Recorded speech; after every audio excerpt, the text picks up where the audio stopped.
इस मूवी की शुरुआत में ये दिखाते हैं न्यू मैक्सिको में एक जगह पर दो साइंटिस्ट जिनके नाम Erik Selvig and Jane Foster होते हैं शायद मौसम में होने वाले किसी बदलाव का इंतजार कर रहे होते हैं। दरअसल जेन फोस्टर ने काफी समय से एक निश्चित वक्त पर आने वाले चक्रवाती तूफान की रीडिंग ली हुई होती है, इसलिए वो आज भी उसी तूफान के आने का इंतजार कर रही होती है। तभी वहाँ एक और लड़की जिसका नाम डार्सी लुइस होता है, जो जेन की असिस्टेंट होती है, उसको एक तेज रोशनी दिखती है जिसको वो जेन को देखने के लिए कहती है। जिसके बाद वो तीनों अपनी गाड़ी लेकर उस रोशनी के पास जाते हैं। तभी वहाँ एक आदमी जिसका नाम थॉर होता है उनकी गाड़ी से टकरा जाता है। अब आगे मूवी में उसके प्लॉट के बारे में थोड़ा बताते हैं कि सन 1965 यानी 965 ईस्वी में ही इंसान को ये पता चल जाता है कि पृथ्वी के अलावा भी बाहर के जो ग्रह हैं उन पर भी कुछ लोग रहते हैं, लेकिन उनमें अलग अलग तरह की शक्तियां होती हैं। इसलिए इंसान उनको देवता मानते हैं और उनसे डरते हैं। अब इन्हीं ग्रहों में से एक योटनहाइन के लोग, जिनको फ्रॉस्ट जाइंट कहते हैं, वो अपनी पूरी सेना के साथ पृथ्वी पर हमला कर देते हैं। दरअसल फ्रॉस्ट जाइंट के पास एक क्यूब होता है जो पूरे ग्रह पर बर्फ जमाने की ताकत रखता है। फ्रॉस्ट जाइंट खुद भी बर्फीली और अंधेरी दुनिया में रहते हैं और जब फ्रॉस्ट जाइंट पृथ्वी पर हमला करते हैं तभी वहाँ एक और ग्रह जिसका नाम एस्गार्ड होता है, वहाँ के राजा ओडिन अपनी सेना के साथ पहुँचते हैं।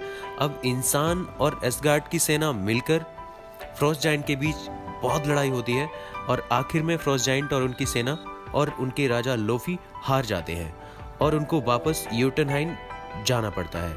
उनसे उनका क्यूब लेकर ओडिन अपने हथियारों वाले रूम में रख देते हैं। अब आगे हमें ये पता चलता है कि दरअसल ये जो सारी कहानी थी ये ओडिन अपने दो बच्चों को सुना रहे होते हैं जिनके नाम थॉर और लोकी होते हैं। वो उन दोनों को बताते हैं कि समझदार राजा वही होता है जो कभी युद्ध नहीं करना चाहता मगर बुरे वक्त के लिए हमारे साथ तैयार भी रहता है। ओडिन उन दोनों बेटों को बताते हैं कि तुम दोनों ही राजा बनने के काबिल हो, लेकिन एस्गार्ड की गद्दी पर सिर्फ एक ही राजा बनकर बैठेगा। अब उस मूवी में ये दिखाया जाता है कि थॉर और लोकी बड़े हो गए हैं, इसलिए ओडिन थॉर और लोकी में से थॉर को राजा बनाने की घोषणा करते हैं। इसके बाद महल में सारी प्रजा को बुलाया जाता है। वहां थॉर को ओडिन एक हथौड़ा देते हैं जिसका नाम म्यूनियर होता है। अब म्यूनियर को सिर्फ वही उठा सकता है जो उसके काबिल हो, यानी जिसके दिल में किसी के लिए नफरत ना हो, जो दूसरों की इज्जत करता हो, दूसरों की मदद करता हो, जो अपने लिए कभी ना सोचता हो और सच्चाई की राह पर चलता हो। अब ओडिन जैसे ही थॉर को राजा बनाने वाले होते हैं तभी वहां फ्रॉस्ट जाइंट हथियारों के रूम में अपने उसी क्यूब को चुराने की कोशिश करते हैं, मगर उस रूम की रक्षा के लिए मौजूद डिस्ट्रॉयर उन सभी फ्रॉस्ट जाइंट को मार देता है। ये सब देखकर थॉर योटनहाइन पर हमला करने की बात करता है, लेकिन ओडिन उसको मना कर देते हैं। इसके बाद थॉर और ओडिन के बीच खूब बहस होती है और थॉर लोकी और कुछ साथियों को लेकर बाइफ्रोस्ट पर जाता है। अब बाइफ्रोस्ट दरअसल दूसरे ग्रह पर जाने और उन पर हमला करने की एक मशीन होती है, एक टेक्नोलॉजी होती है और उसको चलाने का काम हेमडाल करता है। साथ साथ हेमडाल के पास दूसरी दुनिया में हर जगह देखने की ताकत होती है और बाइफ्रोस्ट को चलाने के लिए एक तलवार की जरूरत पड़ती है जो कि हेमडाल के पास होती है। अब थॉर, लोकी और उनके साथी योटनहाइन लोफी और उसकी सेना को मारने के लिए जाते हैं। वहां लोफी की सेना और थॉर और लोकी के बीच खूब लड़ाई होती है। थॉर म्यूनियर की मदद से फ्रॉस्ट जाइंट को मारने लगता है। अब इस लड़ाई के दौरान उनको ये पता चलता है कि अगर फ्रॉस्ट जाइंट जिसको भी छू लेते हैं तो वो बर्फ की तरह जमने लगता है। और इसी लड़ाई में जब फ्रॉस्ट जाइंट लोकी को छूते हैं तो लोकी के ऊपर इन सब का कोई असर नहीं होता।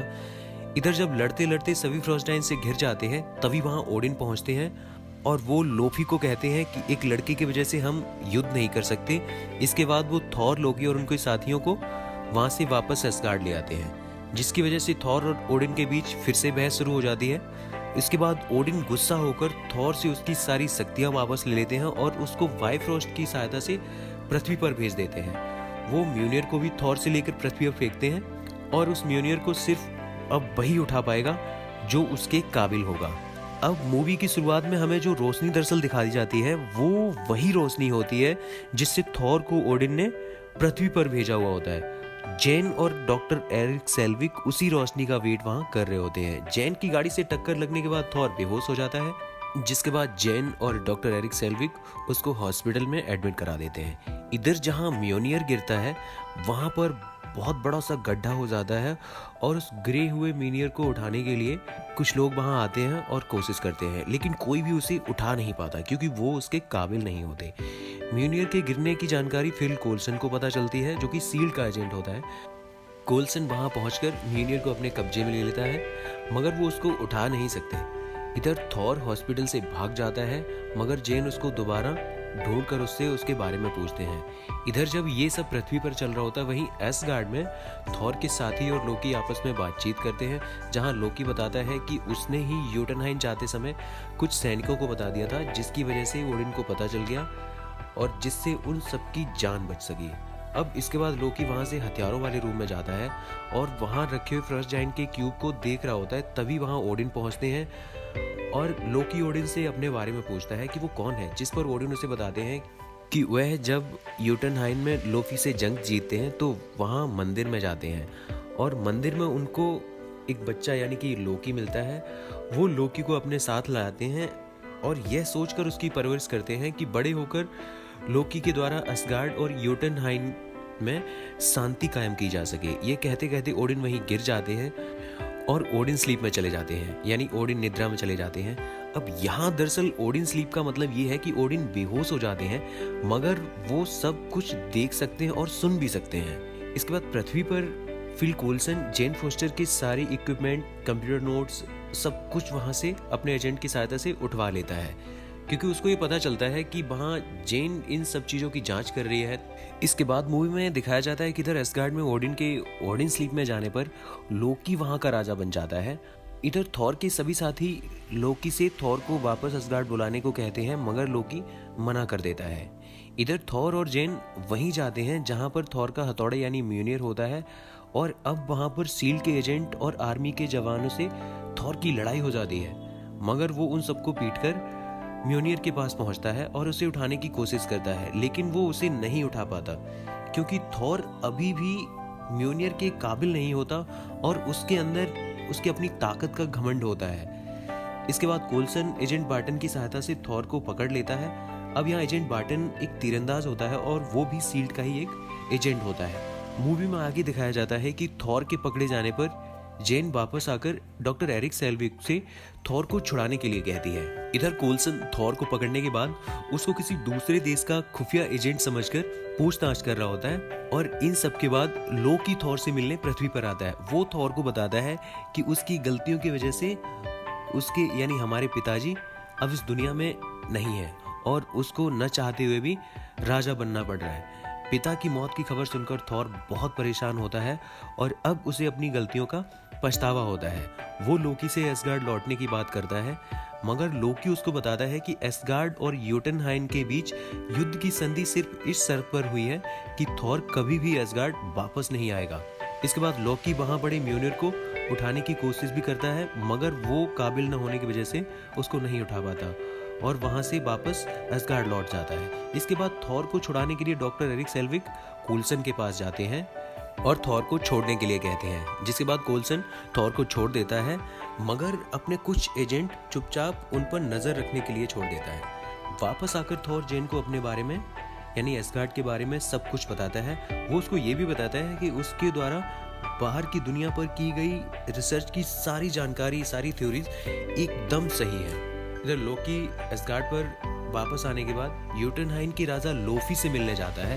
अब यहाँ दरअसल लोफी एक प्लान तैयार करता है और इसी प्लान के तहत वो लोफी को बताता है कि अगर वो ओडिन को मारने में उसकी मदद करे तो लोफी को उसका वही पावरफुल क्यूब मिल जाएगा जिसकी मदद से फ्रॉस्ट जायंट युद्ध करते हैं। लोफी मान जाता है। इसके बाद लोकी हेमडाल को बायफ्रॉस्ट को खुद की इजाजत के बगैर नहीं चलाने के लिए बोलता है।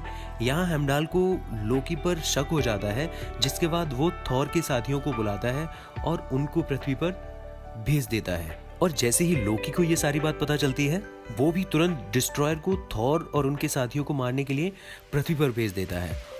और अब डिस्ट्रॉयर उसी शहर के पास पहुंचता है जहां थॉर होता है, लेकिन वहां कोल्सन और उसके साथी डिस्ट्रॉयर को रोकने लगते हैं, जिस पर डिस्ट्रॉयर उन सभी पर हमला कर देता है, मगर वो सारे अपनी जान बचाकर वहां से भाग जाते हैं। इधर थॉर के दोस्त उसको ढूंढ लेते हैं और वो उसको सारी बात बताते हैं, लेकिन तभी वहां डिस्ट्रॉयर उन सभी पर हमला कर देता है।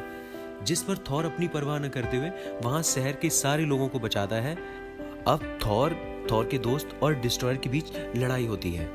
इस लड़ाई में थॉर बेहोश हो जाता है और थॉर के दोस्त घायल हो जाते हैं। इसके बाद मूवी में हमें ये दिखाते हैं कि यहाँ थॉर के अंदर कोई घमंड नहीं है, वो दूसरों की जान बचाता है और उनके बारे में सोचता है, जिसकी वजह से वो दोबारा म्योनियर के काबिल हो जाता है, यानी वर्दी हो जाता है। और उसके काबिल होते ही हथौड़ा यानी म्योनियर दोबारा जहाँ सील्ड और एजेंट कोल्सन ने हथौड़े को कब्जे में लिया होता है वहाँ से उड़कर वापस आता है और थॉर की सारी पावर उसके अंदर आ जाती है। थॉर की सारी पावर वापस आने के बाद थॉर डिस्ट्रॉयर को म्योनियर की सहायता से हरा देता है और वहाँ से वापस एस्गार्ड लौटने वाला होता है। तभी वहाँ फिल कोल्सन पहुँचता है और वो थॉर से कुछ सवाल पूछने की बात कहता है, लेकिन थॉर उसको बताता है कि तुम हमें अपना मित्र समझ सकते हो, फ्रेंड समझ सकते हो।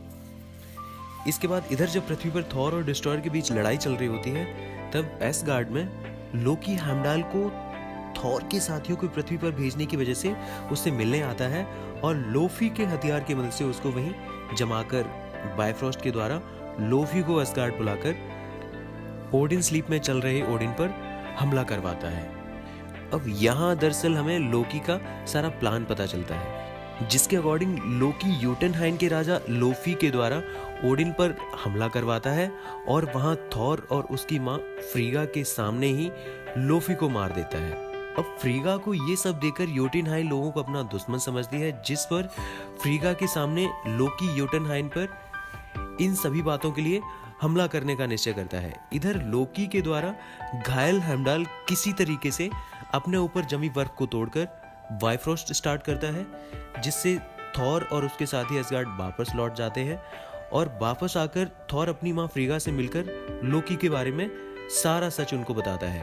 इधर लोकी सारी योटनहाइन ग्रह को तबाह करने के लिए बायफ्रॉस्ट शुरू कर देता है, जिस पर थॉर वहां आकर लोकी को रोकने की कोशिश करता है। अब इसकी वजह से उन दोनों के बीच लड़ाई शुरू हो जाती है और इधर बायफ्रॉस्ट सारी योटनहाइन को तबाह करने लगता है और जब थॉर बायफ्रॉस्ट को रोक नहीं पाता तो वो बायफ्रॉस्ट को तोड़ने लगता है और जब वो बायफ्रॉस्ट को तोड़ रहा होता है तभी ओडिन की आंख खुल जाती है।